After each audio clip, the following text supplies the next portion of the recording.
Welcome everyone. My name is Michelle Beebe. I am the Multimedia Director here at the Change Companies. Thank you so much for joining us today. For those that may not know, we are the providers of behavior change solutions for evidence-based practices using interactive journaling. And for over 30 years, we've been supporting our clients in providing the best behavior change programming to the people that they serve. Today, we're going to talk about managing discord, and our guest presenter, Robert Kehoe, who is here with us, will share how do you address some issues that you have in those therapeutic relationships.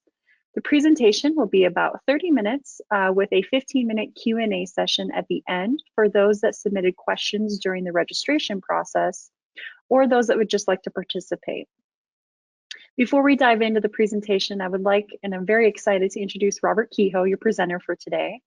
Robert is a consultant and trainer in the behavior change field with over 20 years of experience working with justice-involved populations in addiction and mental health treatment. He has provided direct services, helped develop curricula and programming and training, as well as evaluated staff that manage those particular programs.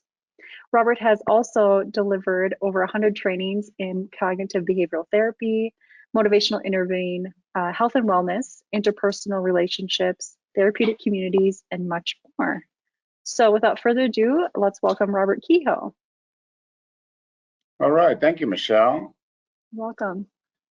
And as I'm trying this new platform here, so managing my slides while doing this, hopefully it's coming across clearly and everybody can hear me well. I appreciate everybody showing up, and hopefully this will be an informative webinar.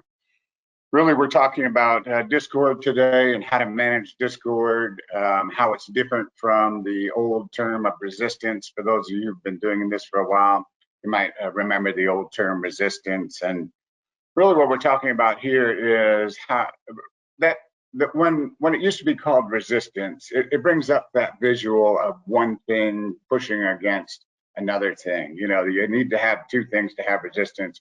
You cannot have resistance if nothing is there.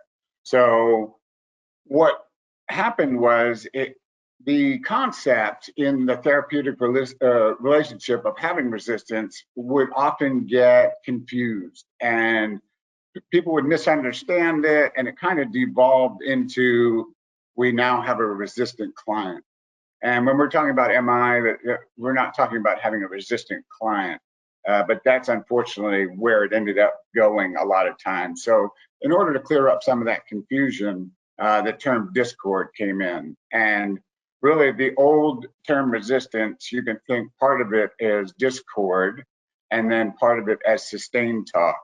So when we're talking about discord, we're talking about there's something going on in the therapeutic relationship, back and forth, that is preventing forward progress or making things worse because of this whatever disharmony that happens to be having, okay? Another issue with the term resistance was that it would put that label on a client. So for those two reasons, we wanted to clarify what was really going on in the relationship, and then also not to label. We came to the term discord. So when we're talking about it today, as it deals with the therapeutic relationship, really the important thing to remember is that there's two people involved. If you're doing individual therapy, of course, if you're doing group therapy, you can have discord in a group therapy setting as well, and you can use the group to deal with that. But for this example here, we're just talking about the provider and the client and how they both can add to the discord in the relationship. Sometimes we don't recognize that in ourselves being providers, that we can actually add to this discord, but also that there's two people to work on the solution. And by working together, you'll minimize the discord and more likely have success, moving forward with whatever, treatment modality you happen to be using.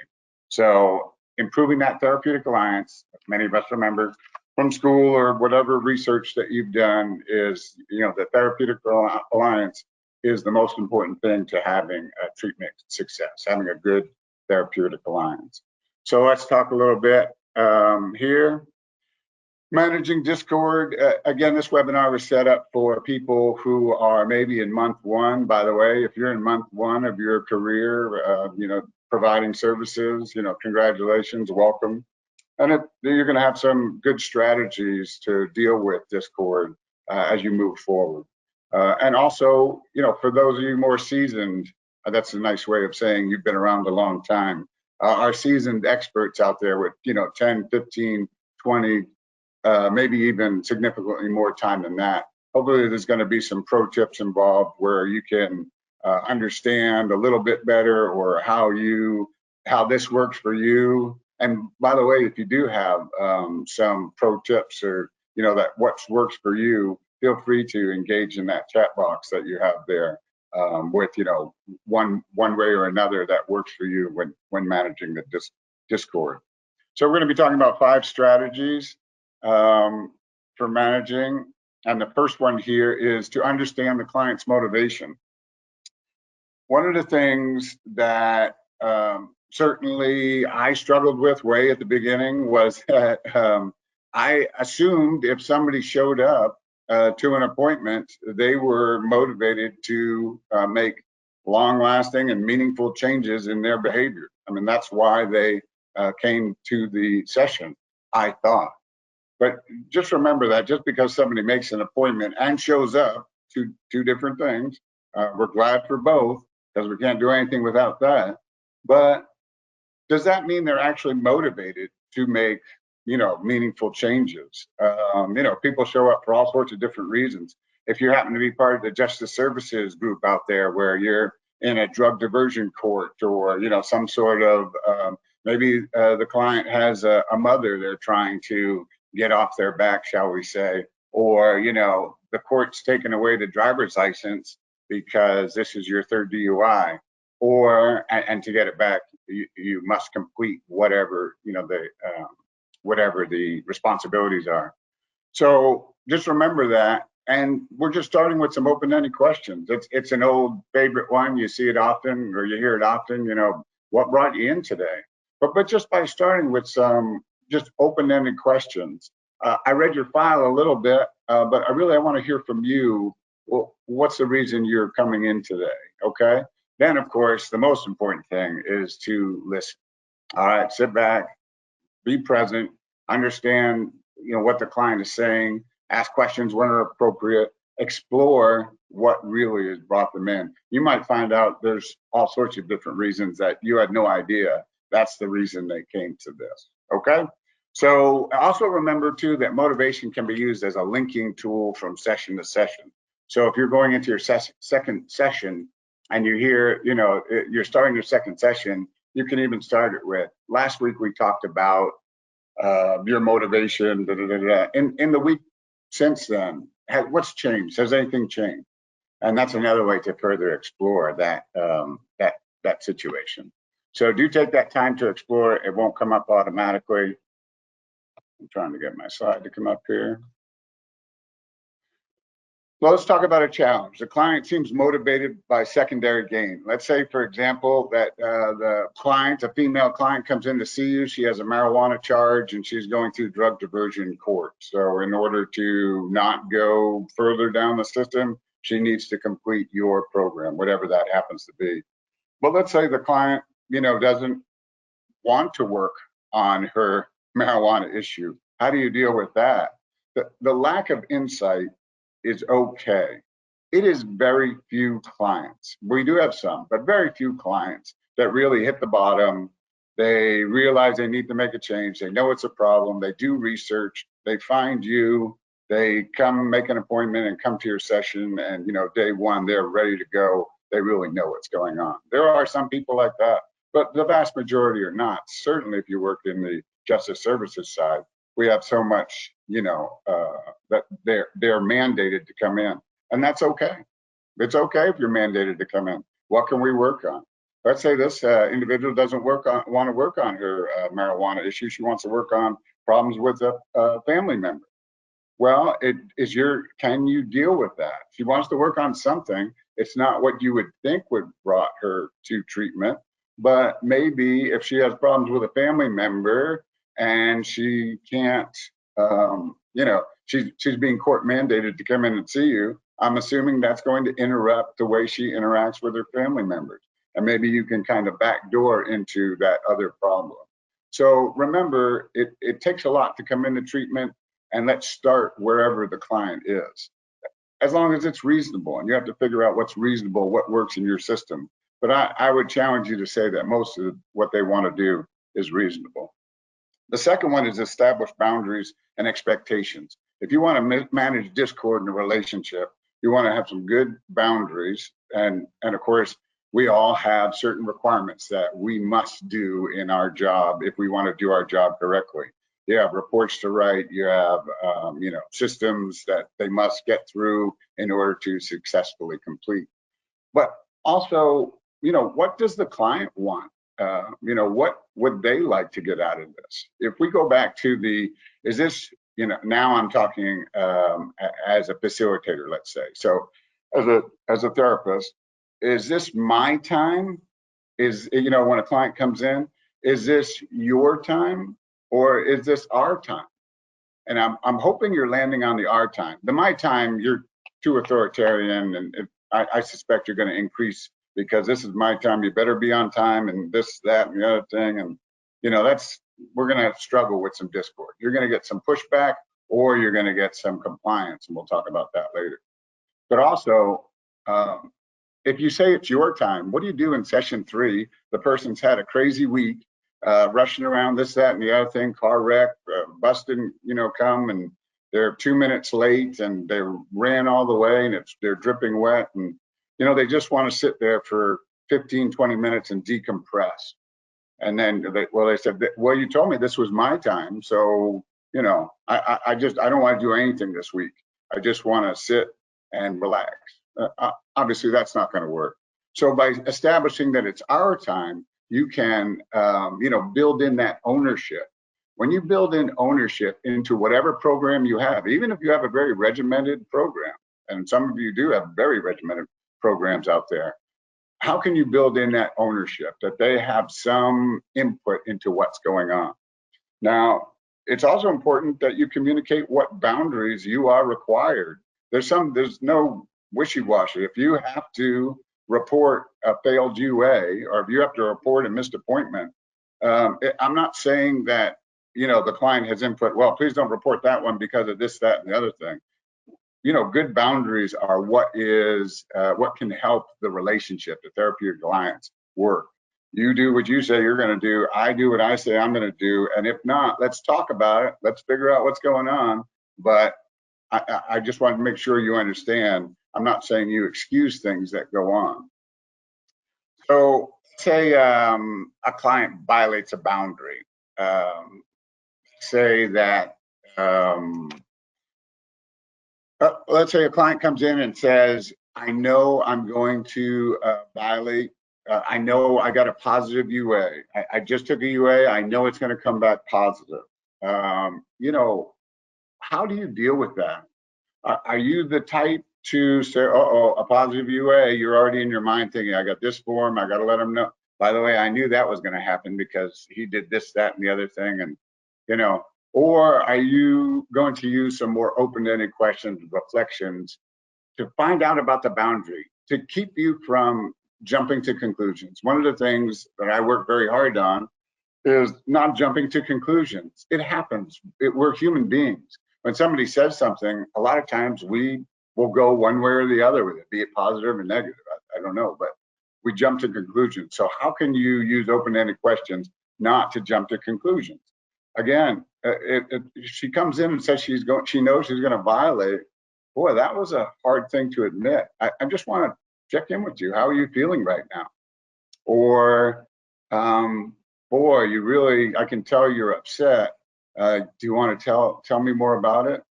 I mean, just take the extreme example of what if it was, she used marijuana, her grandmother passed away, she went to the funeral, she was dealing with so much stress, wasn't coping well, she knew it, she struggled, she said no 3 times, family members, peer pressure, finally she did it. I mean, how different is that than the person who says, man, I knew it, I could start feeling it building up on Wednesday, and I called somebody Friday morning and said, "Who's got what?" and let's head out. Right? These are two different ways that a violation might happen, or a return to use might happen. But it's important you don't jump to the conclusion one way or the other about what happened, and just find out. Again, the person feels they feel that they're being heard, and they understand what's going on. They know in their head most likely, or they fear what's going to happen, or what the ramification is, or the guilt and shame from being sober for some amount of time that comes up after a use. There's no need to come out with a disciplinary hammer and hit them over the head. Just remember that. Again, you're not excusing what your job is required to do, or what you feel clinically is the best thing to do. It's just you don't have to lead with that. All right, and the third one here is talking about be aware of your role in the Discord. Okay, we just talked about it being our time. Your time and my time. This is our time. We'll collaborate with the client. Maybe you have a favorite thing that you love doing with every client. In fact, when you know it's coming up in your standard repertoire, you get excited because you like doing that sort of thing. And it's worked in the past. You hand it out as an assignment, or you offer it as an assignment, hopefully.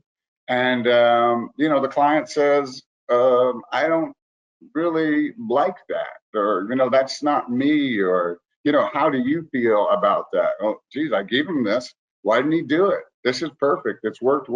You don't want to do it. And it's just that understanding that it's a partnership that you're working together with. Now, let's say you're in a journal-based program, and the client is required to finish the journals in order to meet some criteria for your program. That doesn't mean they're not going to do it. It's just like, hey, what's going on? How do you feel about this assignment?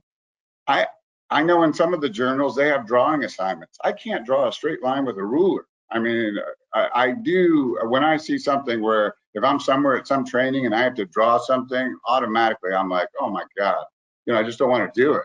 So other people though, of course I worked in prisons. There's a lot of tattoo artists who love the drawing. And it's just that, everybody's different, and let's figure out what's going on. This B might be one of the most important things, hopefully, you take away from this, certainly if you are a newer provider. Don't work harder than the client, okay? And by that, I mean, make sure you don't, uh, you know, you don't, well, let me just say, we've all, I suspect, if you've been doing this for a while, have gotten done with that session and you've just said, oh my God, that was the worst.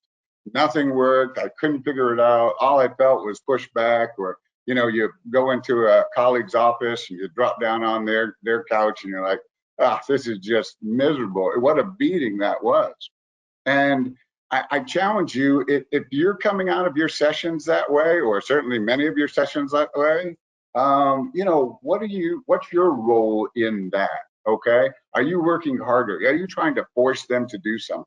Are you trying to make them do it? They don't want to do it. You push harder. You got to do this.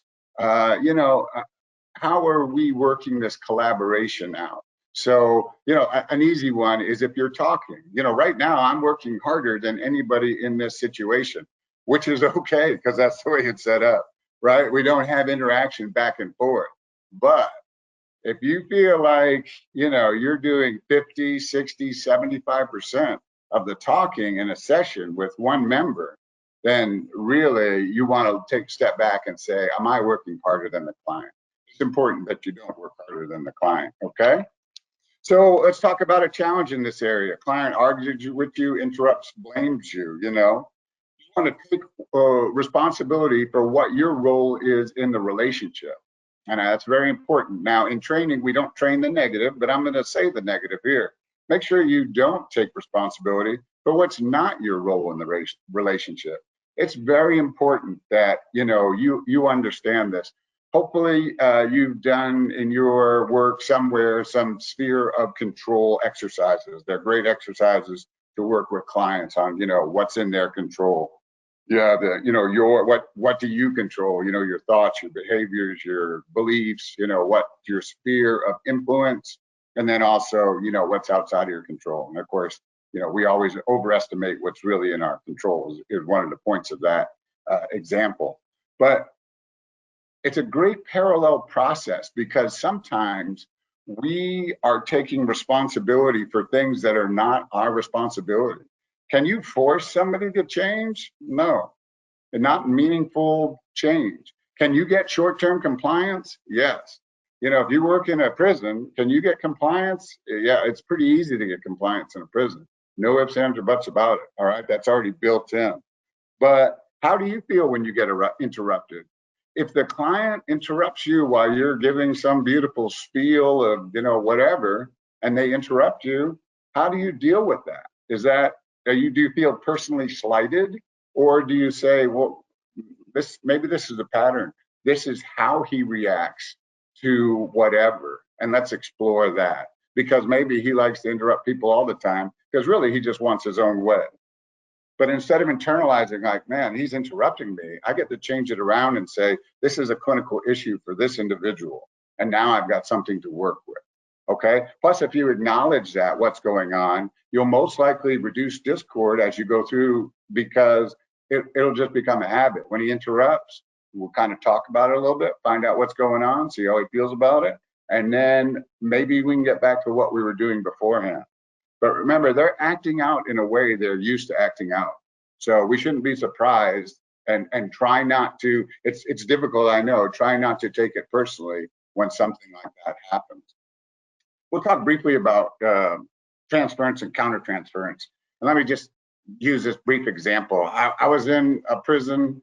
I was doing a class. It wasn't therapy. I was presenting on some life skill type things. Session 2, we'd already done introductions a while ago. And then, I was waiting for session 2 to start, and this one guy said to me, he goes, you know what, you look like a cop. And he said it with a little bit, and I was in civilian clothes. I didn't have a duty belt, no radio, no keys, nothing like that. So I was like, of course, in my head, my first reaction was, boy, if, Martin Scorsese was casting a movie, you would be straight out of central casting somebody who looks like an inmate. Or really, my first thing was like, this guy was pretty rough and tumble. And I was trying to like, where are we going with this? And so it's not to get into how that was dealt with, because I honestly, what I said, because I, took a few seconds to think, was, is that a good thing or a bad thing? I have no idea. I'm not going to jump to a conclusion, and I'm certainly not going to, throw it back. I didn't know his personality and, things like that. But what I'm saying is transference, countertransference here. So, transference is the client's emotional reaction to you. You look like a cop. And the countertransference is, well, you look like a thug. Of course, I recognize that and had to deal with that right away. I didn't say it out loud, of course. But it's that, how do we deal? Now, how we can't do anything about the client's transference to us except for to explore it, or what's going on. I notice this. How does police work in your life, or what's that going on? But then also I have to be aware of my effect in this discord, because now I'm thinking he thinks I'm a cop. I think he's a thug. Now we're gonna be at loggerheads, or how is that going to affect the relationship we have? So it's just be aware of things like that when you're dealing with individuals. Remember, it doesn't even have to be looking at the individual. Maybe you read the case file, or there's something else in there that they've got a rap sheet as long as possible. They've been in treatment 7 times, 8 times, 9 times. Ugh, how's it going to work this time? Do you automatically have that thought going into that? So there's well, we'll talk a little bit more, but I just want to make sure you understand that your role in the Discord. Identifying the correct stage of change. This webinar was not set up to go through and figure out how to move people through the correct stages of change. But just because somebody's sitting in your office talking doesn't mean they're in the action stage, okay? And the takeaway from this is, if you are doing treatment plans, so if you have goals and activities set up for somebody in action, and they're really in contemplation or pre-contemplation, you're going to get discord, okay? Because if the person doesn't think they have a problem and you've got the best treatment goals in the world for people who want to work on their issues, the two do not mix. You're going to bring up discord. I can't handle this. This is too hard. You're always on me. You're going to get all sorts of responses. And if you're getting those, you're trying to figure out. Really, one of the ways to identify that correct stages of change is make sure, of course, you understand the stages of change, but then also to point out the disparities in what's being said and what's being done. You're showing up here, you're coming, but you're not doing anything. You're not engaging. So I kind of wonder how you feel about that. If you think, the person thinks they're in action because they're showing up, but they're not really engaging. How do you deal with that situation? You just explore it and figure out what the correct stage of change is for that individual. Say you have a female who comes in, heroin overdose and alcohol and marijuana, and it's a problem. She wants to change, but then you're hearing some hesitancy and things like that. What's going on in that? Are you in the correct stage of change? Of course, remember that you can be in different stages of change for different situations. Let's say that client wants to work on her heroin and her alcohol, but does not think marijuana is an issue. Let's say, she had an overdose, she sought you out, she did the research, she knows this, that, and the other thing. One of the things she researched was California sober. So maybe she wants to do the California sober thing. And first of all, how do you feel about that? We just talked about your role in the relationship. Is California sober? Is that going to work for you? Or are you the type to say, nope, you've got to work on everything? I mean, I'm assuming if the person's going to come in and work on alcohol and heroin and doesn't want to work on marijuana, I'm taking that as a win. We're going to go hard at the alcohol and marijuana, where eventually maybe we'll get to that. Because to be honest, if she gets through that, we're good. But if you're the type to say California sober, boy, that's, plant-based, it's a harm reduction, plant-based, no alcohol, but that includes marijuana and psychedelics. So now you're getting to mushrooms and ayahuasca, and we're like, oh, do we need to hard charge at that? Or can we just say, hey, I'm really glad you want to work on your, two of the three things, and we'll get to that third thing as it comes up. But just remember your reaction to that as well. The last one here is kind of a little bit different, but I just want to remind everybody that treatment is messy. Some level of questioning is normal. So just because you get a question doesn't mean the person is, there's some discord in the relationship.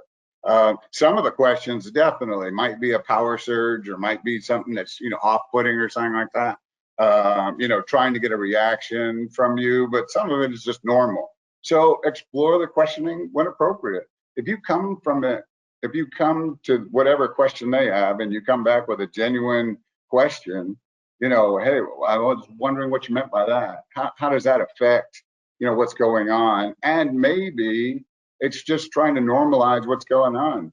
Try to use some of that empathy, when you go to the doctor and they have this, big old long range of things they want you to do, take this and do that, and PT and all this, that, and the other thing. And you're like, oh, explain this PT. What if I just do this and not that?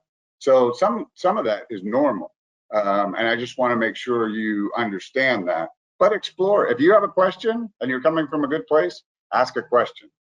But this last one here, everything's going great and perfect and easy. One thing I want you to challenge yourself to do, the pro side of this, is to recognize whether or not you have compliance or treatment. So one of my first groups way back in the day, I'd gone through a 9-month residential program, was a young Hispanic male, wasn't even 21 at the time, and quiet, did all his work, all his journal work was done correctly. When you asked him a question, he responded, but did not engage. And to be honest, I just missed it. This guy floated through the program because my head was spinning trying to keep up 12 different plates, and his plate was spinning on its own. So I just kind of missed it. Anyway, at the end of the exercise, or at the end of the 9 months, we go around, we're doing this. Hey, what did you like about a group? What you didn't like about a group? I'll make this a little bit shorter. Comes out, he says, can I say anything? He says, yes. He says, Mr. Keogh, I hate your effing guts. And I'm like, okay. I know, now what am I going to do with that? We had one more session after this session, right? So I bring this up because, not to say how I dealt with that, but just what a missed opportunity. This individual was compliant, flew under the radar, learned how to fly under the radar for 9 months, and I just missed it. And how much work do you think he actually did if he was seething half the day when we were trying to do treatment? So I just say that sometimes if everything is easy and perfect, the the opposite of having a bad session where you're just exhausted. Have you ever had that session that just goes great? You get everything done, there's no issues, and you're actually done early? Well, maybe you're missing something in there. Maybe you have somebody who is just being compliant and doesn't want to work on issues. Issues come up, expect discord in this relationship. And I just want to make sure that you understand your goal is to expect it, to manage it, to try to reduce it as best as possible.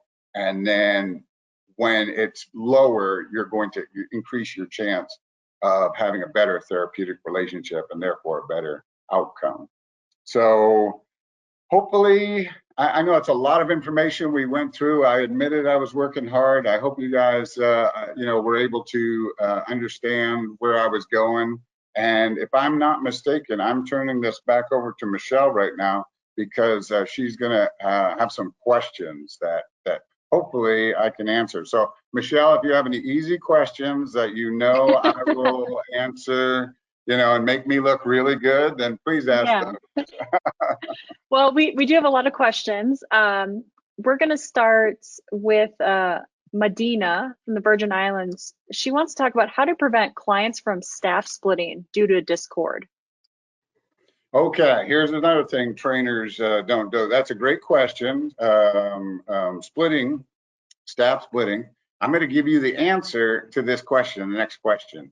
And the answer is no. Okay, so just remember that, no. All right, now here's the question. Can participants split staff? I told you the answer, it's no. I know some of you are probably, looking at your screen a little bit crazy, or wait just a minute. So can participants split staff? The answer is no. Now, the follow-up to that is, do staff sometimes become split? Absolutely. Okay. And the key to remember here is that we allow ourselves to be split. Okay. And some of these, I worked in prison, some high security, very antisocial. They were very good at manipulating. They were very good at splitting staff or putting out the fodder that staff became split at, because they can't, if we're united, they can't split us. So first remember, they can't split us. We allow ourselves to be split. And then if it's us, meaning you and your colleagues or you in the program or, however that works, how do we not become split? So, professional courtesy, making sure you don't get in somebody else's caseload. If somebody comes up to me and says, Mr. Jones said I could do this, we're going to say, hey, this is where we're going right now. And I'm not going to engage in that part of it. But I would like, well, I wonder how Mr. Jones would feel if I went over and asked him, or I wonder why you would go to 2 different staff members for this problem. Or what are you really trying to do here? I'm getting this feeling that you're trying to stir the pot, and just leave it like that. You don't have to address that. So I hope that, it's definitely difficult.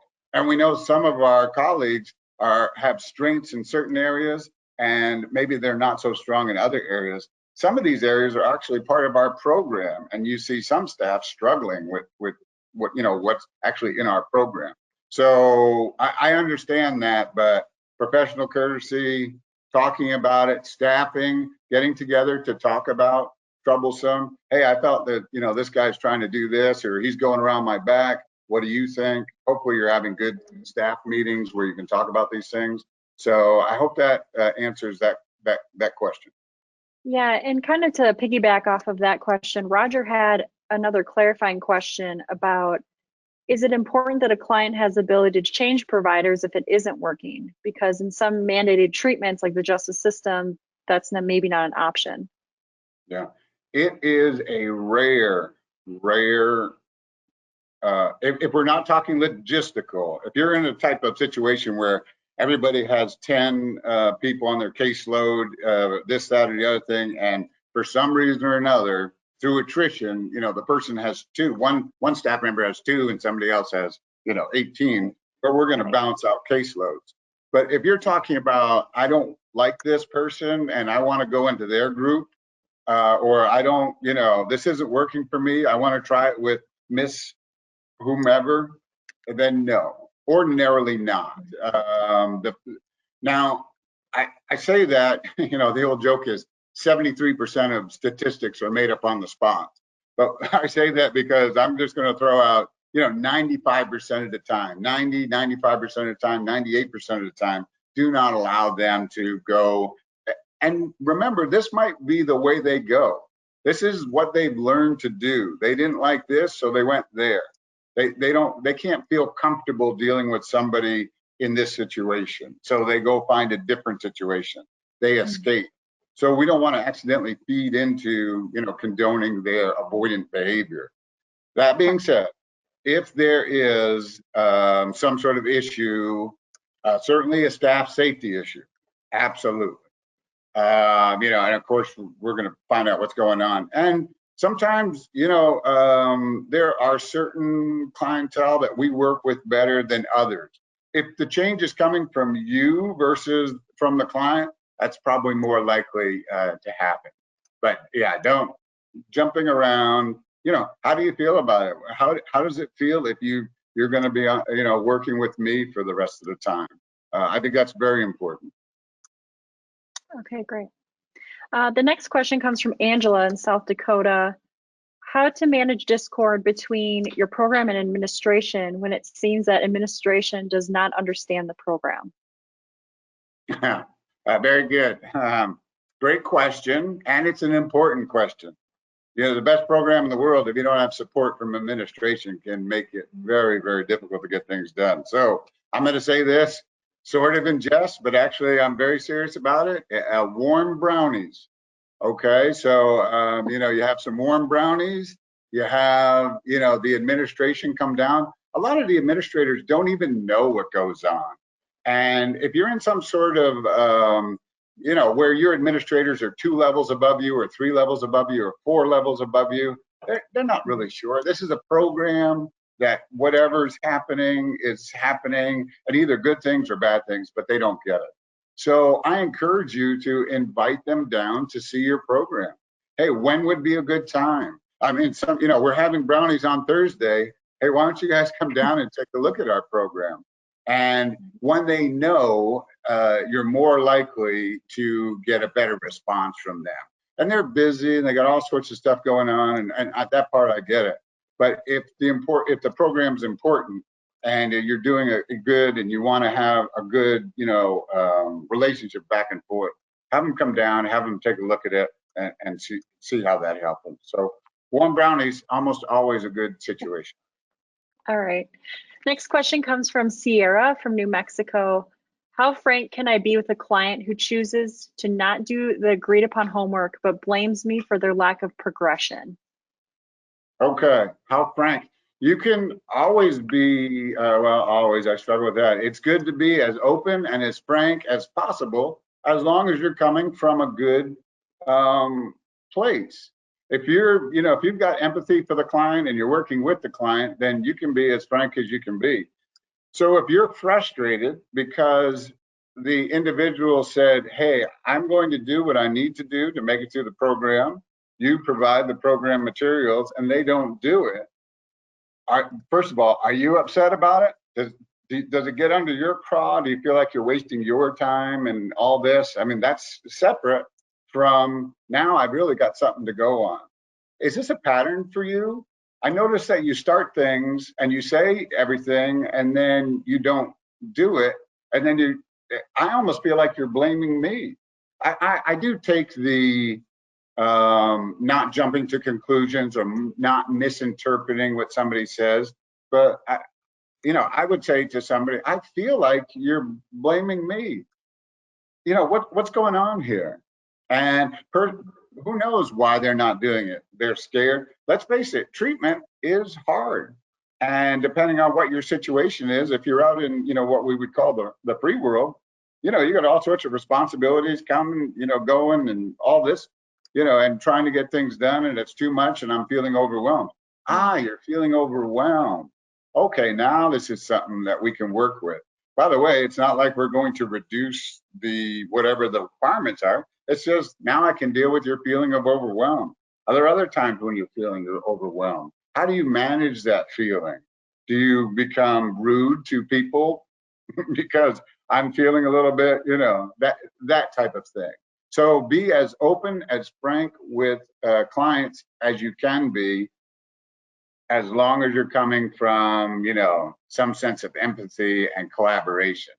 Honesty, foundation of change. So I'm all for it. I realize there are times when we cannot be honest because of whatever, that's on the administrative side. But that's how I would say there. Great. This question comes from Migdalia in Illinois.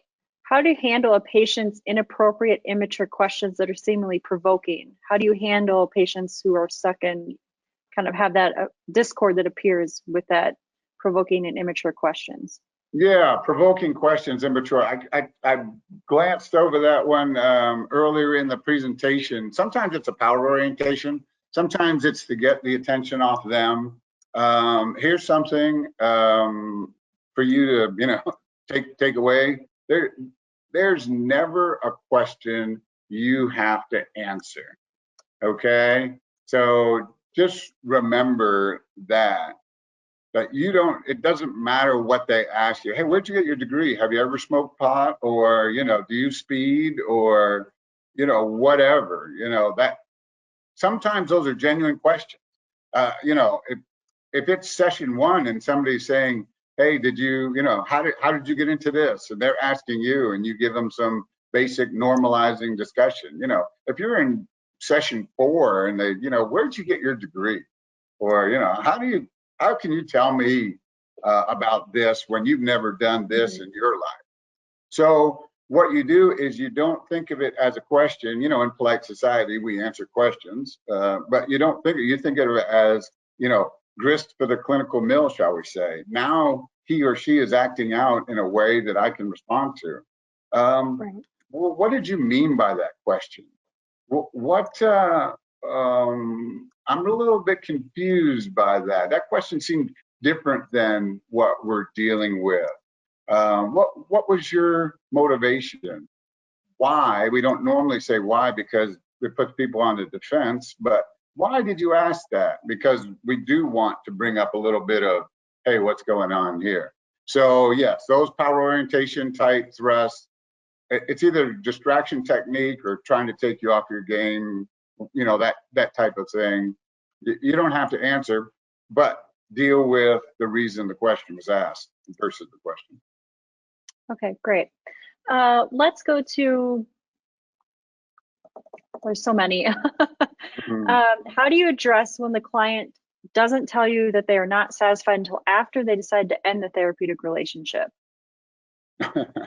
Yeah, that's back to my I don't like you, Mr. Kehoe story from earlier. Yeah, I mean, there is an issue in the relationship. There's discord in the relationship because somebody doesn't want to say something to you. Now, it could be your presentation style, or you're not open, or it could be that. But maybe it's just this person is scared or doesn't want to do the things you ask and just trying to get through. They're just trying to get through. I just need to make it through so many sessions or whatever. So how do you deal with somebody who stops and never told you they just stop coming? I mean, hopefully they come for a session and tell you they're going to stop and then talk about it. Well, what would you change about this, the way it's going? It's getting their ownership. If they feel like they have ownership in it and they're motivated to change, they're probably not going to stop. If they feel like they have ownership, but now they're nervous about everything going on, then they're more likely to pull back because it's it brings up too many feelings of fear or shame or guilt or, lack of success or fear of success, things like that. So, yeah, hopefully you catch it in session 1 or 2. How's it going for you? By the way, this is session 3 before we wrap up. I just want you to know, I just want to ask you, how's this going? Are you getting something out of this? You're constantly checking in with them, and that's going to reduce the chance that, because hopefully they hinted it. And if they do hint at it, you kind of jump on that and see where that can go. Yeah. I'm going to put these two questions together because they're similar. We have Julia from New York and Barbara from Kentucky. One is talking about, what about silent discord when client continues to go against clinical advice? And joined with that would be, what would you do with clients asking for coping skills or techniques and never use them? Mm-hmm. So they're going against your advice and not using the skills that you present to them. What's the reason for that? When you put it out as, hey, we talked about this, but you're not doing this. I'm wondering what's going on here. One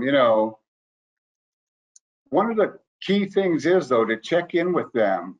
It's not the activity they're not doing. We can talk about that in a minute, but let's figure out the reason behind that. How come you showed up? I remember when you showed up on day 1 and you were very engaging, and I thought, this was going to go great. And you said you understood the boundaries that we set and the expectations that you had and I had. But now when you're getting some stuff, you're not doing it, or you're not, engaging. And what's the reason for that?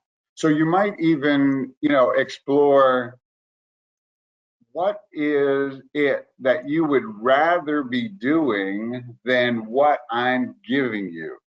Okay. Now, again, if your program has some very specific things, now if he said, I'd rather be drinking during the session, obviously that's not going to work. But if he'd rather say, you know what, I struggle with reading and writing. You didn't really understand this, but I can't do these exercises the right way, or I'm fearful that when I do this, this will happen and this will happen. If you say to go home and have a meaningful conversation with your significant other, they come back and it doesn't happen, how do you deal with that? Do you, hey, I had the best plan. We figured out this plan, and you're going to go home and talk to your spouse and you don't do it? How do I feel about that? Now you're like, oh, we're getting into some, not the way to go. If he comes back and he didn't talk to his wife, well, what happened? What was going on? How come? And if he comes back and he tried to talk to his wife and she threw him out of the house, that's also something to deal with. Maybe he doesn't want to try it again. So that's what I would say is, if you're putting too much of your success or failure into their success or failure, you're setting yourself up for failure. I mean, that obviously that didn't sound the best, but if you've got to realize you can't control whether or not they do something. And if you find yourself frustrated because they don't do something, then you're going to find yourself frustrated, because we're dealing with a lot of big problems in short periods of time, and we would just want to make sure we check in with them and make sure what's the reason that's going on here. And it might give you more things you can deal with versus this exercise that they don't want to deal with. Okay, great. I think I'm going to try to fit in 2 more questions. I know we're over time, but there's just so many. The next question is from Julia in Wisconsin. How do you stay positive and not defensive when they're saying that you're not being helpful? And how do you hold them accountable? I know you kind of touched on this a little bit. Is there anything else you kind of want to add specifically to this question?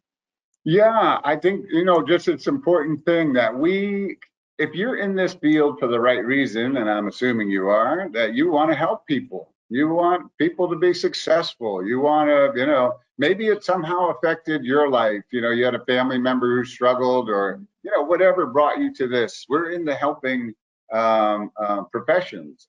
And if we feel that they violate, they return to use, they don't show up, if we take that overly personal, then we're really setting ourselves up for failure because it's not in our sphere of control.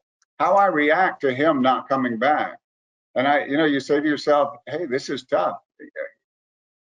I don't want to minimize. You put a lot of time and investment, for somebody who just gives up after session 5 or, whatever, month 3, month 7, you're like, hey, we put a little time and effort into that, and then, you just check. It's okay to be disappointed yourself, but realize that, it's disappointing, but that whatever that individual's going through, for some reason, he didn't want to come back, and to not take it personal and say they struggle. Hey, he made it 6 months. That's a good thing, because you will burn yourself out if you tie yourself up too much. And every day is hard. We all have hard. That class that I was out, teaching with a mask on. I mean, for all you people out there doing treatment with masks on, and you can't see the person's face and expression. I mean, how difficult is that? I mean, it's really, life can be hard. And for some of these people struggling, it's hard to make these changes. So just don't over personalize. Right. This will be the last question just because I know people's time is valuable. This one is from Ashley in Ohio. How do you assist residents in moving through the stages of change levels and help them see their words do not match their actions?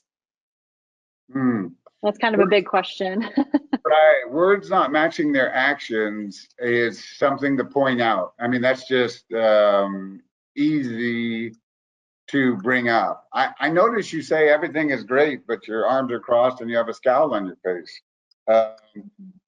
And then once they recognize that a little bit, the key is do other people sometimes misunderstand you?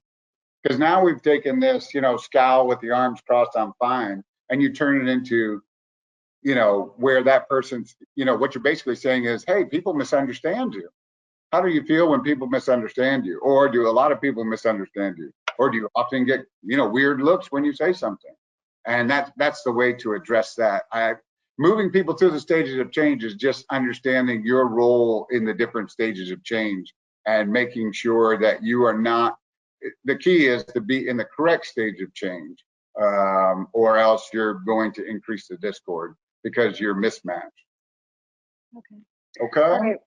Yeah, that comes to the end of our time. As a reminder, we will be sending an email link with the recording of this webinar to attendees, as well as don't forget to download the handout that we've provided as just a great reference for, when you appear and like when you have discord in your relationships, to use as a framework to kind of help you work through that if you're having a few issues.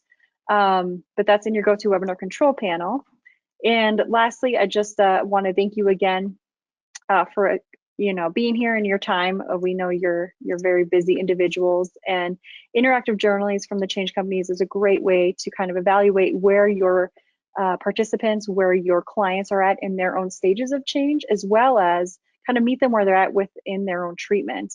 And especially when you're recognizing or coming up against those moments of discord within the therapeutic relationship. To learn more, you can visit our website at changecompanies.net, or feel free to give us a call anytime at 888-889-8866 and be happy to answer any questions you may have. Again, thank you so much for your time, and we will definitely see you next time. Have a great day. Great. Thanks, everybody.